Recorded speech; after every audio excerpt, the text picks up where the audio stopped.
যারা আমাদের সীমান্তে আমাদের লোককে হত্যা করছে, যারা আমাদের নদীর পানি আঁকড়ে ধরে রেখেছে, যারা নিজের দেশে বাংলাদেশ বিরোধী প্রচারণা করছে প্রত্যেক দিন, তাদের সাথে তারা আতাত করবে, তাদের সাথে তারা সম্পর্ক গড়ে তুলবে। যে ভারতের মধ্যে প্রতিদিন মুসলমানদের উপর অত্যাচার হচ্ছে এবং ভারতের পশ্চিমবঙ্গের মুখ্যমন্ত্রী, বর্তমান মুখ্যমন্ত্রী বলেছেন যে 1 কোটির মতো মুসলমান তাদেরকে তাড়িয়ে দেবে। যারা ইসরায়েলকে বলে তাদের পিতৃভূমি, তাদের সাথে এই দলটি বাংলাদেশের জামাত ইসলাম তারা আতাত করতে চায়। আজকে সেই ইতিহাসকে কলঙ্কিত করার চেষ্টা করছেন, ছোট করার চেষ্টা করছেন, আন্ডার এস্টিমেট করার চেষ্টা করছেন কারা?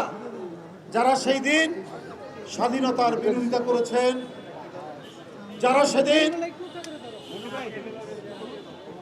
আমাদের মুক্তিযোদ্ধারা যারা গোপনে গেরিলা যুদ্ধ করেছে তাদের আস্তানা চিনিয়ে দিয়েছেন হানাদার বাহিনীকে, তারা বন্ধুরা আবার কি করছেন? কারণ এদের বীরত্বের ইতিহাস নাই, শুধু আছে দালালির ইতিহাস। স্বাধীনতার পরেও সুবিধাবাদিতা আর দালালি করেছে তারা। যে ফ্যাসিস্ট এবং স্বৈরাচারী একদলীয় শাসন করেছে আওয়ামী লীগ, ওরা তাদের সাথে এবং তাদের কৃপা পাওয়ার জন্য ওরা সব সময় চেষ্টা করে যায়। ওরা 86 সালে আওয়ামী লীগের সাথে আতাত করে নির্বাচনে গেছে হোসেন মাহমুদের সাথে, বিএনপির নেত্রী, দেশনেত্রী বেগম খালেদা জিয়া যাননি এবং এই 17টা বছর গুপ্ত হয়ে থেকেছেন, সুপ্ত হয়ে থেকেছেন। এবং এই যে একটা পাতানো নির্বাচন 2008 সালের, সেই নির্বাচনে তারা অনেকটা হুমকি দিয়ে নির্বাচনে গেছে এবং বিএনপিকে নির্বাচন করার জন্য সেদিন তারা বাধ্য করেছে, না হলে তারা থাকবে না। তার পরিণতি তাদের ভালো হয়নি, কিন্তু তারপরেও এখনো তারা কৃপা লাভের জন্য চেষ্টা করে। 5ই আগস্টের পর তাদের নেতা বললেন আমাদের আওয়ামী লীগের সবকে মাফ করে দিবেন। তাহলে মুগ্ধের আত্মদান বৃথা, তাহলে ওয়াসিম আকরামের আত্মদান বৃথা, তাহলে আপনার আবু সাইদের তার যে রক্ত ঝরালো, নিজের বুকে বুলেট বরণ করলো, সেই আত্মদান বৃথা। আপনি তাদের রক্তকে মারিয়ে তাদের ক্ষমা করে দেবেন এবং বলেছেন পার্শ্ববর্তী দেশের সাথে সম্পর্ক গড়ে তুলবেন। এটা জোরে সোরে বলেছেন। যারা আমাদের সীমান্তে আমাদের লোককে হত্যা করছে, যারা আমাদের নদীর পানি আঁকড়ে ধরে রেখেছে, যারা নিজের দেশে বাংলাদেশ বিরোধী প্রচারণা করছে প্রত্যেক দিন, তাদের সাথে তারা আতাত করবে, তাদের সাথে তারা সম্পর্ক গড়ে তুলবে। যে ভারতের মধ্যে প্রতিদিন মুসলমানদের উপর অত্যাচার হচ্ছে এবং ভারতের পশ্চিমবঙ্গের মুখ্যমন্ত্রী, বর্তমান মুখ্যমন্ত্রী বলেছেন যে 1 কোটির মতো মুসলমান তাদেরকে তাড়িয়ে দেবে। যারা ইসরায়েলকে বলে তাদের পিতৃভূমি, তাদের সাথে এই দলটি বাংলাদেশের জামাত ইসলাম তারা আতাত করতে চায়, তাদের সাথে সম্পর্ক করতে চায়। করেন, ভালো কথা, কিন্তু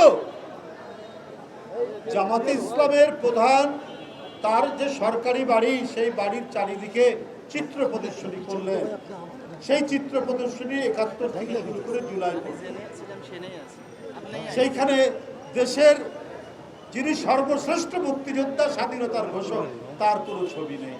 পরে অনেক তারা ব্যাখ্যা দিচ্ছে, কিন্তু আমরা তাদের ছবির প্রকৃতি দেখলে পরে এবং সেখানে 7ই মার্চের ভাষণ শেখ মুজিবুর রহমানের সেইটা তারা দিচ্ছেন। তো এটাই বোঝা যায় যে তাদের অন্তরের মধ্যে কি কাহিনী তারা লিপিবদ্ধ করছে, কি লিপিবদ্ধ করে রেখেছেন, কি কাহিনী। আস্তে আস্তে বন্ধুরা আমার, শুধু তাই নয়, তাদের একটি ছাত্র সংগঠন আছে।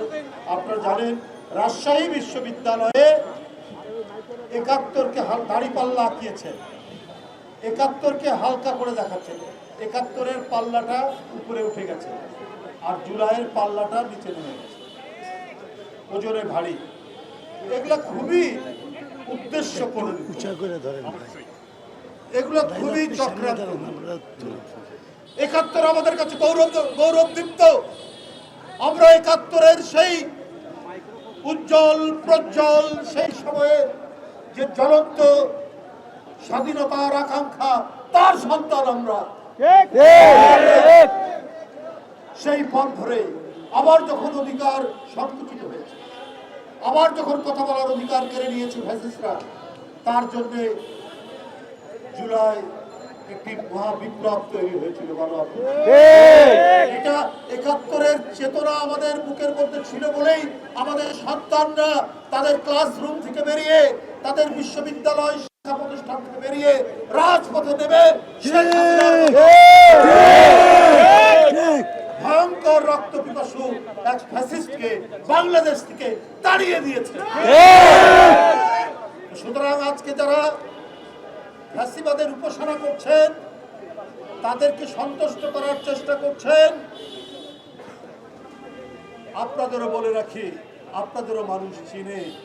আপনারা একাত্তরকে ছোট করবেন, আন্ডার এস্টিমেট করবেন, সেইটা হবে না। 71-এর পথ ধরেই 90, 71-এর পথ ধরেই জুলাই।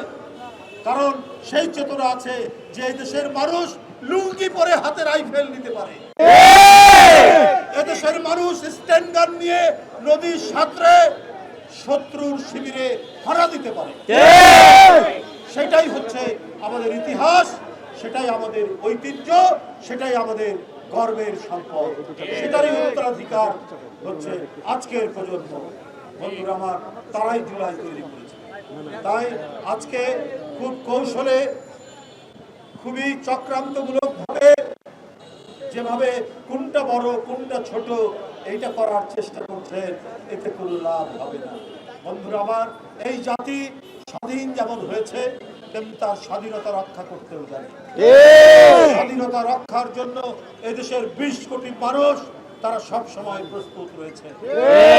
আপনারা সব সময় লুকোচুরি করেছেন, আপনারা সব সময় মানবীয় শক্তির সাথে আঘাত করেছেন, এরশাদের সাথে করেছেন, বিভিন্ন সময় আপনারা করেছেন, চেষ্টা করেছেন।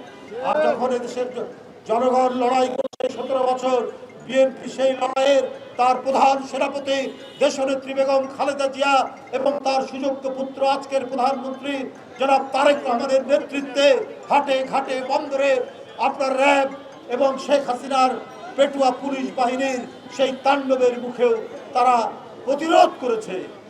17 বছরের প্রতিরোধের বহিঃপ্রকাশ হচ্ছে জুলাই। সুতরাং আপনি সেই শক্তিকে চক্রান্ত করে আপনি দমিয়ে রাখতে পারবেন না। আমরা 71-এর সন্তান, আমরা 90-এর সন্তান, আমরা জুলাইয়ের সন্তান। সেই রক্ত শোণিত ধারায় আজকে অধিকারের, যতদিন অধিকার বঞ্চিত হবে দেশের জনগণ, 71-ই আমাদেরকে প্রেরণা যোগাবে এবং আমাদেরকে আবার প্রতিরোধ করতে এগিয়ে যাবে।